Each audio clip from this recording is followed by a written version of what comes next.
Right now at 5, first responders in Missouri evacuated a neighborhood because of a fast-moving grass fire. And we've got another warm and windy day out there ahead of some thunderstorm chances. We'll take a look at that forecast, get you out the door coming up. Plus, voters across Missouri gathered Saturday for the Republican presidential caucus. The 4 states' most watched news starts now. Good morning, 4 states, and welcome to the KOAM Morning News. I'm Elise Noe. It's 5 a.m. And I'm Chris Warner. So we had a very windy and warm weekend out there. That fire in Webb City, I know you're going to be talking about here in just a moment, but that's why we're telling you, no, we're not making it up. And we say do not do any outdoor burning. You can't do it because all it takes is a small spark to turn into something pretty dangerous pretty quick. And it's going to be windy again today and warm again today. We got some thunderstorm chances on the way. Let's take a quick look outside from our camera on top of the Cornell Complex in downtown Joplin. And you can see the flags are blowing on City Hall. It's another windy start out there, but a mild start as well. We've got some clouds progressively rolling in. We're going to go mostly cloudy as we start heading into the morning. MoDOT camera 32nd in range line. Also looking fairly good out there. Temperatures, again, mild this morning. Not bad. Most of us into the low to mid 60s out there across the area. So again, it is quite mild with those southerly winds gusting upwards of about 20-25 miles an hour. Kids getting on the bus about 61, partly cloudy initially as these clouds gradually begin to increase. That south breeze 15 to 20, gusting upwards of 25. By the time that bus brings them home this afternoon, 78. Another warm one, mostly cloudy skies, south breeze 15 to 25. Those gusts still upwards now of 35 miles an hour. So on top of being breezy, again, warm upper 70s for our highs, mostly cloudy skies. And it won't be until later this evening, much later this evening, we could see a few scattered thunderstorms out there. We'll take a look at that, talk about those thunderstorm chances and some additional shower and storm chances this week here in just a few more minutes. Elise? All right, thanks, Chris. First responders in Webb City, Missouri evacuated a neighborhood Saturday night because of a fast-moving grass fire. Fire crews responded to the Robin Ridge neighborhood around 11 p.m. as the fire was near Gene Hatfield Drive. Webb City police went door to door to evacuate residents as fire crews battled the blaze. No one was injured. A fence and the siding of one home was damaged. Authorities are investigating the cause of the fire. A fire at a tire shop east of Neosho, Missouri continues to burn days after initially sparking. The fire first appeared at Trouble-Free Used Tires along State Highway 86 late Thursday afternoon. It caused such a large plume of smoke it could reportedly be seen in Miami, Oklahoma and Bella Vista, Arkansas. Authorities believe it started from a grass fire nearby. Now they're warning residents the smoke and fire are still present but under control.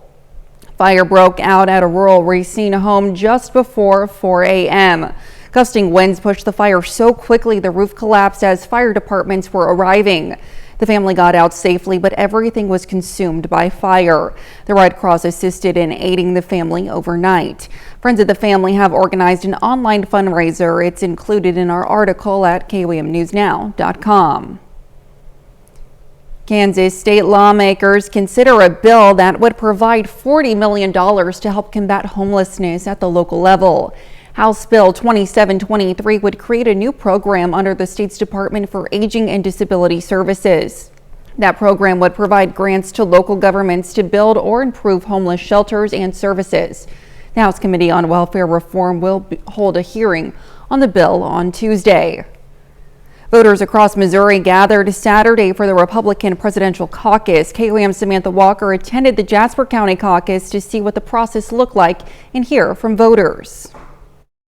I'm just here to let my voice be heard as an American voter. Missouri voters may be used to doing a presidential preference primary, where they nominate a president by filling out a ballot. But after state representatives failed to vote to implement the primary this year, the only option was to hold a caucus in all 114 counties to select a Republican nominee. It's kind of old school doing it this way as in a caucus, and it's the first time I've done one. I've never done a caucus before, so I wanted to find out all about it. To join the caucus, participants had to be a registered voter in their county, have a current government-issued photo ID, and be willing to sign a statement saying they were a Republican. Each caucus started at 10 a.m. and voters had to be signed in by then to join. It is a lot of time to come to a caucus and do this, so you know who's really devoted to seeing the best done for our country. I've had texts and emails from people that are not very pleased about the process that the state put forth this year. Caucus voters each select the nominated candidate they would like to win, and their votes are counted at the caucus. Former President Donald J. Trump won the nomination in counties across Missouri. Our official numbers for the 442 citizens of Jasper County: Donald J. Trump, 419. Well, I see a lot of people that really care about their country, they care about their freedom, and they're doing their part in what they feel is right to support democracy. Reporting in Jasper County, Samantha Walker, KOAM News. Delegates selected at Saturday's caucus will cast their votes at the district convention April 6th. The state convention will then follow on May 4th. You can find more information about this year's election season on our website, koamnewsnow.com/elections. That's a look at this morning's top stories and weather in our first 7 minutes, coming up on the KOAM Morning News. The Pitt State baseball team wraps up their first home conference series of the season. We'll have the details. Plus, hundreds of fans gathered to say goodbye to the first ever giant panda born in South Korea. And we have a warm and windy day today. We'll have what to expect with Chris Warner in the Skywatch Weather Center. You're watching the KOAM Morning News. We'll be right back. Stopped work. Take advantage of up to $300 off a professionally installed and supplied water heater. Schedule now at gopascal.com.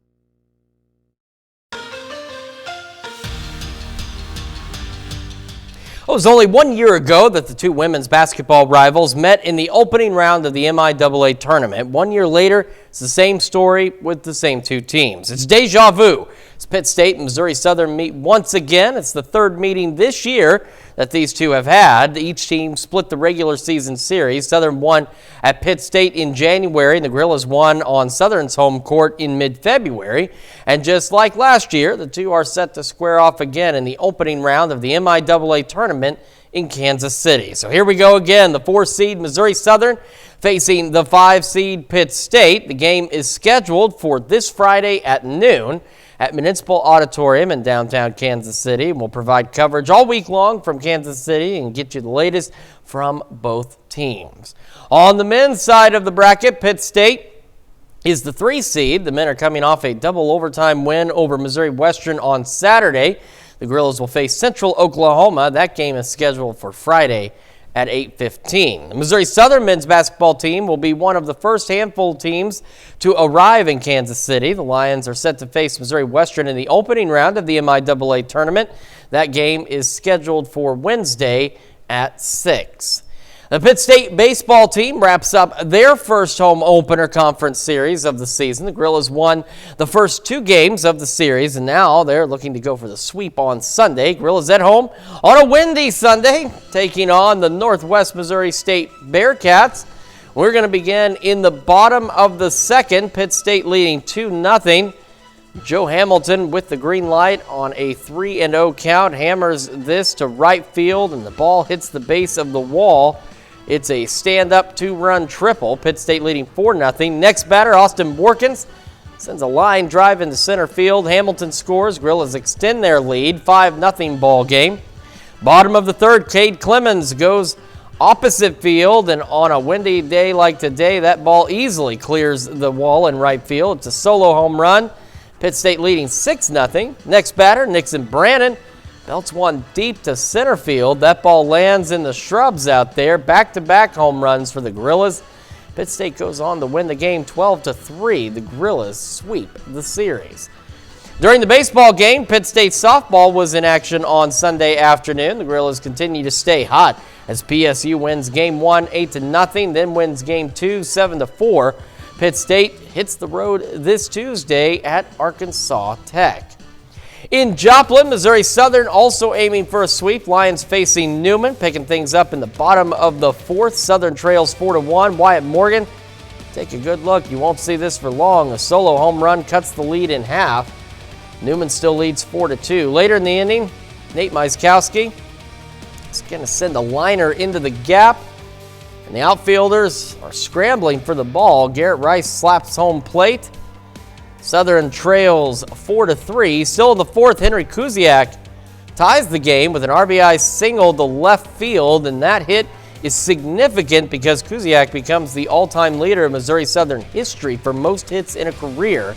He gets a standing ovation, as he should, but it means nothing if you don't win the game, right? Got a tied game, 7-7 in the bottom of the eighth. Trey and Parker hits this well into center field. It just stays in the ballpark. 2-run score. Break out the brooms. Missouri Southern wins the game 11-9. Lions sweep the series over Newman. I mean, honestly, I wasn't thinking about it. I was trying to get a hit. We were down and we need another run. So that's all I was thinking about. But once I got to first and Tuck kind of gave me a look, the game stopped. I was like, dang, it's been a while, right? I've been here a while. I mean, I left a mark here, and I hope that it's not only in the history books. I hope it's I hope I teach the young guys how to lead, how to play, and it's more than just that. Still to come, we'll see why living close to massive wildfires can affect your mental health. And we'll have another check of that forecast and the changes on the way when the KOAM Morning News returns.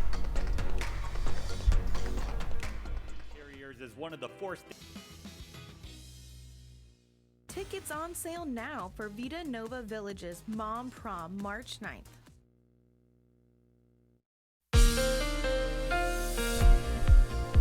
Welcome back to the KOAM Morning News. It is now 5:16 on this Monday morning, and we're taking a live look from our camera on the Cornell Complex in downtown Joplin. Still quite breezy out there. No red flag warnings or fire weather watches, anything like that, but still do not recommend any outdoor burning out there as it is still quite breezy. MoDOT camera 32nd in range line looking good as well. We're going to continue with these gusty winds as we head into the afternoon, still pushing around 35 miles an hour, maybe a little over.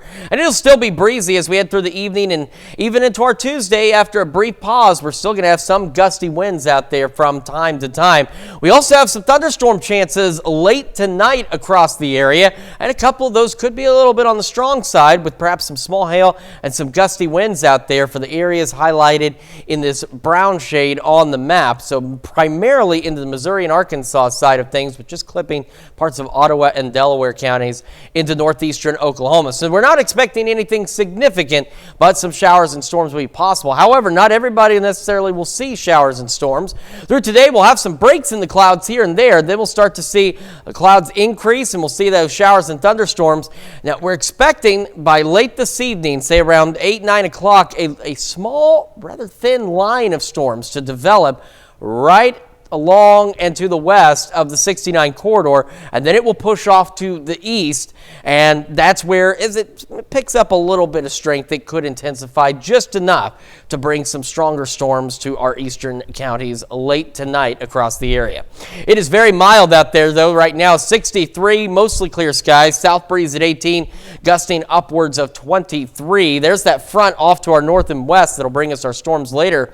And take a look at these temperatures for 5 o'clock in the morning, March day out here. It is very mild, low to mid 60s. We're going to go about 72 by 11, mostly cloudy as the clouds begin to increase across the area, and we'll be breezy out there. And of course, breezy, mostly cloudy. We'll have some peaks of sun here and there. We're heading for highs right around 79. Could even be a couple of low 80-degree readings out there again. And then also for some of us, I apologize, I failed to change that moon icon, but we're looking at scattered thunderstorms, but not everybody necessarily will see thunderstorms, especially the further west you go. We're going to have these mostly cloudy skies. Still be not too bad with the winds overnight. Fall back into roughly the low to mid 40s out there once this front rolls through. Ahead of it, though, quite mild. Tomorrow, partly cloudy, a little cooler, but still mild, mid-60s out there. We'll see another chance of showers and thunderstorms by late Wednesday night across the area. And then we'll see additional scattered showers and thunderstorms for our Thursday and our Friday across the area. And between the cloud cover and the rain, it does eventually drag our temperatures down along with it, falling back into the mid-60s through Wednesday and Thursday, and then the upper 50s by Friday. We're a bit colder Heading into Saturday, 50. Mostly cloudy skies for us on Saturday, and we'll clear back out and we'll warm right back up though as we kick off the next work week. Temperatures back into the upper 60s, low 70s, and unfortunately those windy conditions will return next Wednesday and maybe some additional shower chances out there as well. But at least over the next few days, save Tuesday, at this point, we're going to have some shower and thunderstorm chances, bringing us some much needed rainfall.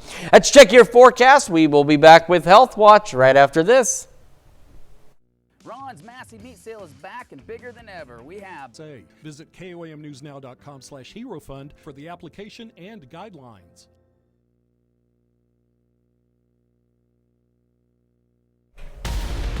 Topping Health Watch this morning, people living close to massive wildfires don't just have their physical health to worry about, their mental health is also at risk. A new study published this week in the journal JAMA Network Open looked at more than 7 million Californians who lived close to 25 large wildfires between 2011 and 2018. Researchers found a statistically significant increase in orders for antidepressants, mood-stabilizing medicines, and medicines to reduce anxiety compared with the period before the wildfires. The increases including new prescriptions and refills. A higher number of those were for women or older adults. Research has also shown that wildfires can increase the risk of post-traumatic stress disorder and sleep problems. It has also been associated with an increase in alcohol and substance use disorders, as well as anxiety and depression. People who test positive for COVID-19 no longer need to isolate from others for at least 5 days. That's according to new guidelines issued Friday from the U.S. Centers for Disease Control and Prevention. The agency said it's updating its recommendations for COVID-19 to bring them in line with its advice for other kinds of respiratory infections like influenza and RSV. The idea is that a single set of unified guidance will make people more likely to follow it. The CDC now says people who have COVID-19 should stay home until they've been fever-free without medication for at least 24 hours and their symptoms are improving. Agency experts say it's then fine to resume regular activities, but they recommend taking additional precautions for the next 5 days, like improving ventilation, masking, and limiting close contact with others. If someone was having a cardiac emergency, would you be able to jump in and save their life? It is that question a 7-year-old boy in Virginia is asking state lawmakers. Kelsey Jones introduces us to Caden Shipley and tells us about the legislation he's fighting for. Right now, we don't have a plan, and I really want kids to be safe. 7-year-old Caden Shipley is not your average first grader. Every time I show people my scar, they're like, and then I'm like, yeah. When people see that long scar on his chest, it doesn't bother him. At just 7 years old, Caden knows he's a living miracle. I've had 3 open heart surgeries and 2 calves that I was born with hypoplastic left heart syndrome. It means he was born with half a heart. He's had open heart surgery 3 times. The first one when he was just 4 days old.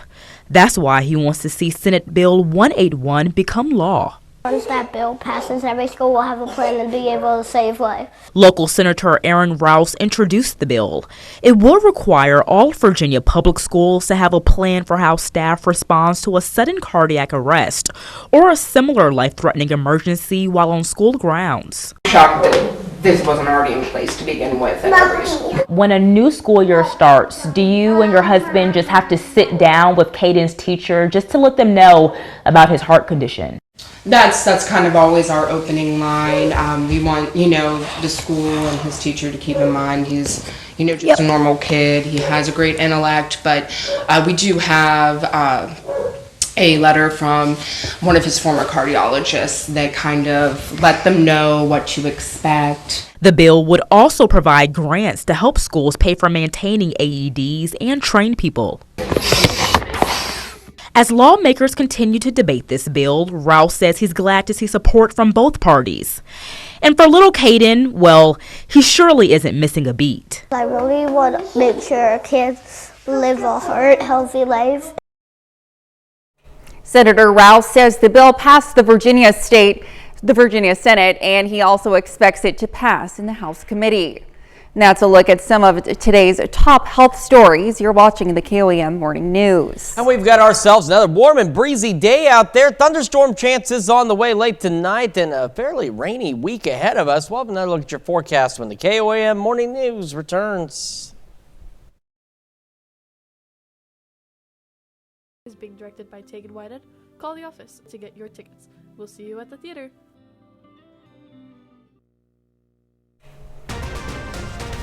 Right now at 5:30, the Joplin Interfaith Coalition hosts its annual bake sale fundraiser for local students.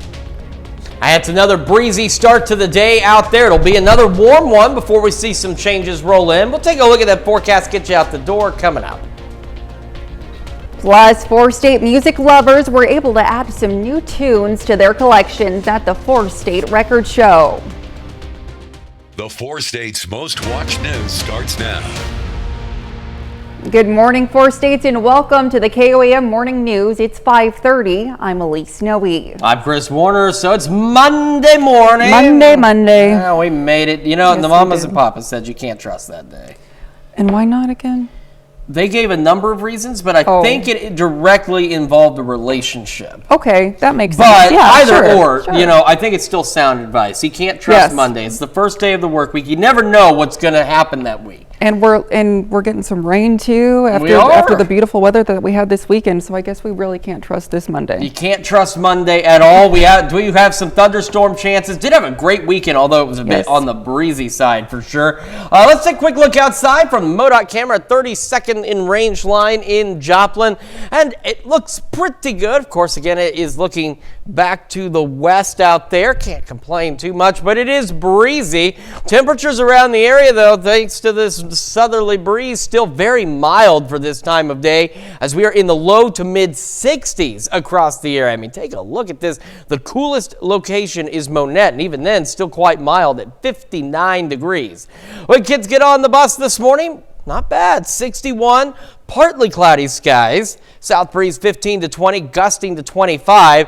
And then as that bus brings them home, the clouds will increase through the morning for us. We're going to be mostly cloudy. Temperatures increasing 78. South breeze also increasing 15 to 25. Gusts upwards of 35 miles an hour. Could see a few higher gusts than that out there. And that is ahead of some thunderstorm chances. However, they are late this evening, just beyond the day planner time frame here. In between now and then, again, mostly cloudy. A few peaks of sunshine, breezy. Highs today, upper 70s, maybe even a couple of low 80s out there. We'll talk about the thunderstorms that are on their way for this evening and the additional rain chances we have through this week here in just a few more minutes. Elise? All right, we'll check in with you soon. Well, the community of Arma Sunday hosted an inaugural vegetable beef soup feed. The purpose of the event was to help support the Arma Golden Era Senior and Community Center. Attendees were able to enjoy some soup and choose from a variety of homemade desserts. We want them to know that they need to support an activity like this so that they have a place to come and gather. Arma is lacking a little bit of spots to be able to have family gatherings and social events. So by supporting this, then they support a community building so that they have a place to go. The event had more than 20 sponsors. The community center is also planning for a pop-up shop on April 20th. The Pittsburgh State University Choral Ensembles held its spring concert Sunday. The program included a variety of music from the PSU Choir, the Chorale, and Tour Choir as special guest oboist and Nibchild, excuse me. The choirs were directed by Professor Susan Marchant. The concert was free and open to the community. The Mirza Shriners in Pittsburgh Saturday held a family night out. It included inflatables, quarter pit, face painting, giant Jenga, and a free lunch. Along with playing games, those in attendance were able to learn about the Mirza Shriners organization and the support they provide for area children in need. An event like this, we get to be seen in the public. The Shriners, we do a tremendous amount of stuff. We've got 22 hospitals in North America, Mexico City up into Canada. We treat kids for free.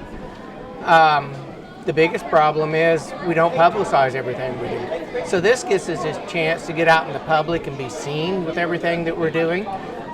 We help kids. The organization has been serving families in Southeast Kansas for over 100 years. Well, folks in Joplin Saturday were able to get a sweet treat and support students in need at the same time. The Joplin Interfaith Coalition hosted its annual bake sale to benefit Joplin Bright Futures. The coalition consists of groups from several religious affiliations coming together to support the community.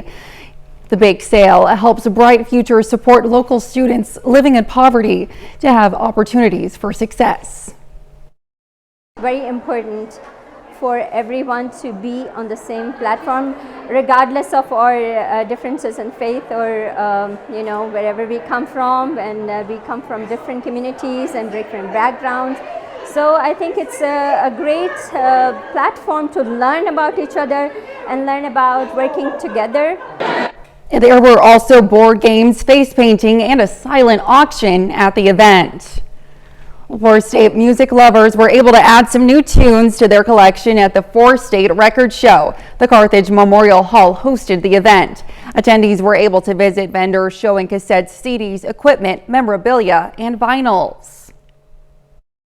I think it's the perfect art package. You have the physical cover art, you've got the music media, you can read the liner notes, see the pictures.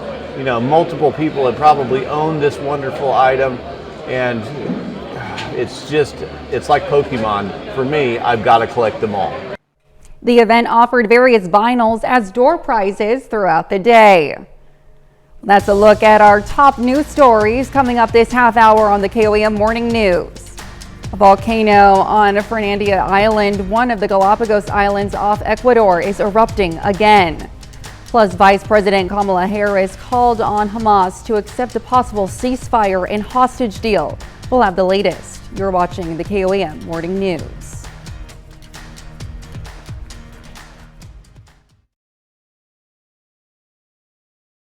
Injury.com and the law offices of Aaron Sachs and Associates, committed to community service. Topping a World Watch, hundreds of fans gathered to say goodbye to the first ever giant panda born in South Korea before she relocates to China. Fu Bao captured the hearts of many, sparking a craze on social media and drawing thousands of visitors daily to the theme parks where she lives. She is the offspring of two giant pandas sent from China as a symbol of a China-South Korea friendship. Fu Bao is scheduled to return to China in April as part of an international agreement where a giant pandas born outside of China must return for breeding before they turn 4. Visitors expressed their sorrow, with one woman saying visiting the furry animal helped her through a hard time and she is very sorry to see her go. The Cigar Festival of Havana has closed after raking in more than $19 million that will go to the island's healthcare system. The event lasted for a week and ended on Friday. Top shelf Cuban cigars, considered among the best in the world, went on the block. In a smoke-filled room, cigar aficionados and connoisseurs from 108 countries sampled and placed their bids on the island's most famous export. The biggest delegation was from China, which has become a major market for cigars. A volcano on Fernandina Island, one of the Galapagos Islands off Ecuador, is erupting again. Authorities say since there are no settlements in the area, the volcano does not pose a risk to people. The Geophysical Institute of Ecuador issued a report that said the eruption began around midnight Sunday. Fernandina Island is the third largest island of the Galapagos Islands. Its volcano is the most active of all the Galapagos volcanoes. The archipelago is an important ecotourism attraction located about 620 miles from Ecuador's mainland. Over the weekend, Vice President Kamala Harris called on Hamas to accept a possible ceasefire and hostage deal while demanding that Israel do more to allow humanitarian aid into Gaza. More than 30,000 Palestinians have died since the war began, according to the Gaza Health Ministry. The rising death toll comes as an Israeli government official will hold meetings in Washington this week. CBS News correspondent Naomi Ruckham has more from New York. There must be an immediate ceasefire.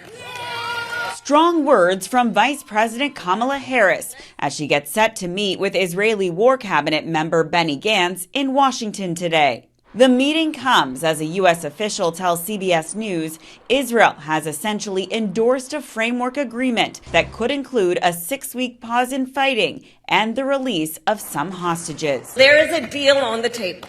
Hamas needs to agree to that deal. Saturday, the U.S. airdropped about 38,000 meals into Gaza, though critics say it's not nearly enough to stave off starvation. The Biden administration says it's the first of many airdrops, and it has also called on Israel to do more to allow humanitarian assistance into Gaza. They must work to restore basic services. Israel defense officials said it had eliminated 100 militants from Gaza in an operation Sunday. After strikes in southern Gaza, rescuers called out the names of those believed to be trapped beneath the rubble. Also Sunday, IDF officials announced that their review found that the deaths of more than 100 Palestinians who had gathered to receive aid in Gaza City last week were mostly the result of a stampede, and that Israeli forces only fired warning shots in self-defense, though some Hamas-backed officials say the crowd was fired upon. Naomi Ruckham, CBS News. A U.S. official says the next airdrop of food into Gaza is expected to come on Wednesday. That's a look at some of your biggest headlines from around the world. We'll be right back.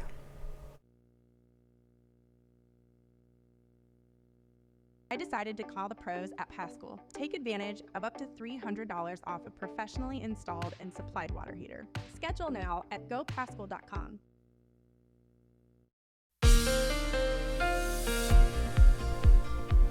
Welcome back to the KOAM Morning News, 544, almost 545 on this Monday morning. Live look from our camera on the Cornell Complex, downtown Joplin. Very breezy out there. We've still got clear skies for now, but those clouds are going to begin to increase across the area. Mood on camera, 32nd in range line, looking back to the west. It's a little out of focus, but that's all right. Otherwise, it's looking pretty good out there. We're going to continue to deal with these gusty winds through the morning and into the afternoon hours out of the south, pushing about 35 miles an hour. It won't be until a cold front rolls through that they calm down a bit, but as we head into tomorrow, not nearly as breezy, but we could still have some occasional wind gusts out there. And with that cold front, we do have an attendant threat for some strong thunderstorms out there, maybe low-grade severe. So we're talking a risk for maybe some hail and perhaps some gusty winds. As you can see, it says right across the southeastern half of our area, we're expecting a line of storms along this front, and it should develop right along and immediately west of the 69 corridor and then start to push off to the south and east as we go later into this evening. So let's take a look through today. We'll have some peaks of sunshine, still breezy out of the south, still another very warm day out there. And then by early evening, we start to get a few showers out there.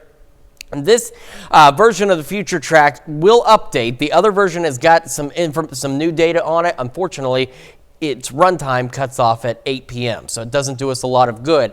But here's what we're looking at on the latest data, is this will actually form a line of storms, again, almost right along into the west of the 69 corridor, and that will shove off to the southeast right with that cold front, and that is what's going to bring us some of those scattered shower and thunderstorm chances. So we're also going to be relatively mild through the evening, and then after that front pushes through, we are going to get a little chillier as we head toward tomorrow morning. All right, 7th in range line, looking good. Breezy, though, 63 in Joplin. South wind at 18, gusting to 23 miles an hour. There's that front off to our north and west out there. But again, ahead of it, strong southerly winds, very mild temperatures, low to mid-60s, with Monette being the exception here at 59 degrees. Mostly cloudy, breezy through the morning as those clouds increase, 72 by 11 o'clock this morning. And then again, highs today, mid-upper 70s. Could even see a couple of low 80s out there. And then, as I mentioned, for some of us, we'll have some scattered showers and thunderstorms through this evening. And then all of us will get in on that cold front's activity as it drops our temperatures a bit. So again, mild ahead of it, and we'll fall back in the low to mid 40s for our overnight lows.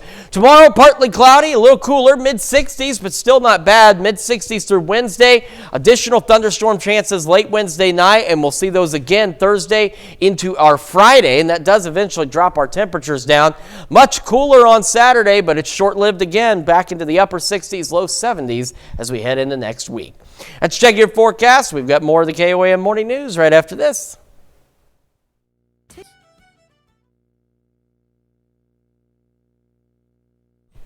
Welcome back. So, in case you didn't know, last week we introduced you to Elise Noe. She's been our KOAM weekend anchor for a little while now, and now she's taken over duties as the KOAM morning news anchor. She's been with us, of course, this morning. So, again, if you're just waking up, maybe this is the first part of the show you're seeing, you're going to see more of Elise as she joins us here on the KOAM morning news. So, as we welcome her to the morning news, we also wanted to try to introduce her to you folks at home with what she does in her day-to-day life. Elise Noe enjoys pursuing her passions. You just got to have patience with yourself and patience with the ingredients that you're working with. Baking is one of them. I think following instruction is one of them. She says sometimes it goes well, sometimes it doesn't. A lot like life. Ingredients for a good life, I think, is having your passion, having something that gets you out of the bed in the morning. I think your relationships and the people that you surround yourself with are a pretty good ingredient. Your sprinkles on top can be your TV or your puzzles or your books, and so you passion, your people, and then your relaxation time. Those ingredients have served her well as she navigates life, achieving her dreams along the way. As a homeschooled 11-year-old, she set her sights on the Miss Kansas USA crown. In 2022, it was hers. This was the crown. I really wanted to represent Kansas. Like I said, I love Kansas. My roots are deep here. When I had the opportunity to compete in 2022, it was everything to me. And having that opportunity to win and then represent Kansas on the Miss USA stage was it was a dream come true. There was a time in her young life when a health scare cast a shadow on her future. No one knew what was wrong. I was in and out of the ER almost every single week, not knowing what was wrong. It was just a really hard time because my parents thought that I could die. For several months, debilitating pain left her dreams in question. Trips back and forth to the Mayo Clinic ultimately solved the medical mystery. And it was her time in isolation, spent rooting for the Denver Broncos during a Super Bowl winning season, that inspired her dream to be a broadcaster. And I was just amazed by the female reporters and the job that they did. And whether it was, news, whether it was sports, whether it was entertainment, I knew that I wanted to do that. If I could get out of bed and if I could feel better, that was something that I wanted to do. A degree in journalism from KU helped to open the door to the KOAM newsroom and a new passion. And some students at Columbus High School are I showing think off there's, no greater thing than human connection and storytelling, and that's really why I wanted to get into journalism in the first place, was to tell people stories. Coming up this half hour on the KOAM Morning News, Shannon. She now pursues that passion as the new anchor of KOAM Morning News. I'm just really humbled and really fortunate. I would have never imagined in the 8 months that I've been here, starting my career here at KOAM, that I'd be able to wake up with the four-state community and to be invited into their home as they're getting ready for their day. I'm excited to hopefully be a welcoming face, a happy face that they see in the mornings, even when we're covering tough stories. I want to be a reliable, trustworthy person that they can always count on. Elise credits her parents, her mentors, and the people in her life with her success. Some of the sprinkles she talks about that add so much meaning to life. I just want to make them proud of me, and I think the best way to do it is to continue to live a fruitful and successful life in the best way possible. Of course, we're looking forward to having Elise stick around on the KOAM Morning News for a while. You're going to see more of Elise here in just a moment when the KOAM Morning News returns. New Wednesday on CBS and streaming on Paramount+. One man's trash is another man's treasure, and a repurposed store cashes in on a collectible gold fund. The Goodwill thrift chain that helps people with job barriers turn a disposed piece of jewelry into a gold mine. Goodwill found a gold mask in a bag at a central Pennsylvania store. The mask is part of Lego's Bionicle line of Mataran universe of creatures. The golden Kanoi Aha mask went up for auction and scored $18,101 in a winning bid. The 1-inch 14-karat mask weighs about 9 ounces. Goodwill staff say they had no idea about the rarity. Only 30 were made by Lego in 2001. Olipop Soda is looking for 2 best friends to take on the role of a lifetime. The Savvy Soda brand is looking for 2 real-life besties to become senior soda consultants and embark on an adventure across America to share their love of soda with the cities they travel to. Each friend will receive $5,000 and travel expenses will be covered by the company. This isn't the first time the brand has opened up this once-in-a-lifetime experience. Last year, the soda company saw 90,000 applicants on LinkedIn for the role. Those interested in applying must be 18 years old or older and can do so online at drinkolipop.com until March 22nd. Certainly something easy to do, and I'm sure there's plenty of best friends that could sign up for that. And maybe today's a day to sign up for it. Who knows? I do know it's going to be warm and breezy, though. Mostly cloudy as well. 72. South winds gusting around 30 to 35 miles an hour. Highs today, upper 70s out there, as we'll see a few peaks of sunlight. Then we have a cold front coming through that should give at least some of us some scattered showers and storms, mainly along and east of 69. And once that front passes through, we do get a little colder, falling back into low 40s. Cooler, mid-60s tomorrow through Thursday. More thunderstorm chances Wednesday into Thursday and Friday. Cooler Saturday as well, 50, and warming up next week. Let's check our forecast. We'll be back with more right after this. Rely on our years of experience at